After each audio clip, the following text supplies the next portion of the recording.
আফগানিস্তানের উত্তরাঞ্চলে টানা বৃষ্টিতে সৃষ্ট বন্যায় অন্তত ৬০ জনের মৃত্যু হয়েছে। এছাড়াও ভূমিধসে আহত হয়েছেন শতাধিক মানুষ। গেল কয়েকদিন ধরেই দেশটির বাগলান প্রদেশে টানা বৃষ্টি হচ্ছে। এতে প্রদেশটির ৫ জেলায় ভয়াবহ বন্যা দেখা দিয়েছে।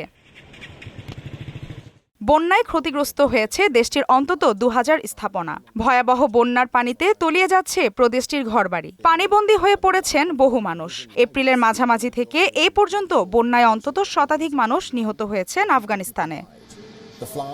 ভয়াবহ বন্যায় আরও বিপর্যস্ত ব্রাজিলের দক্ষিণাঞ্চলীয় প্রদেশ রিও গ্রান্ডে ডো সুল। গেল কয়েক সপ্তাহে সৃষ্ট বন্যা ও ভূমিধসে এই পর্যন্ত মৃতের সংখ্যা বেড়ে দাঁড়িয়েছে ১২৬ জনে। নিখোঁজ রয়েছেন আরও ১৫০ মানুষ। বাস্তুহারা হয়েছেন প্রায় ৩.৫ লাখ। এর মধ্যে আরও বৃষ্টিপাতের পূর্বাভাস দিয়েছে দেশটির আবহাওয়া অধিদপ্তর। এদিকে বন্যার কারণে বিকল হয়ে পড়েছে পানি নিষ্কাশন ব্যবস্থা। সংকট দেখা দিয়েছে নিরাপদ খাদ্য ও পানির।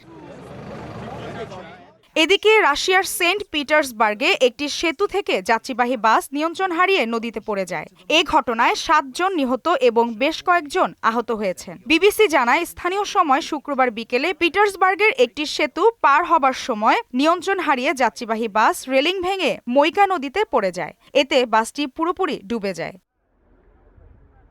খবর পেয়ে দ্রুত ঘটনাস্থলে পৌঁছে হতাহতদের উদ্ধারে কাজ শুরু করে স্থানীয় কর্তৃপক্ষ। রুশ তদন্তকারী কমিটি জানিয়েছে, বাসটিতে ২০ জনের মতো যাত্রী ছিল। কর্তৃপক্ষের প্রকাশিত একটি ভিডিওতে দেখা যায় বাসটি আচমকা দিক পরিবর্তন করে এবং সেতুর রেলিং দিয়ে বিধ্বস্ত হয়ে পানিতে প্রায় সম্পূর্ণ ডুবে যায়। মালিহা চৌধুরী, মোহনা ডিজিটাল।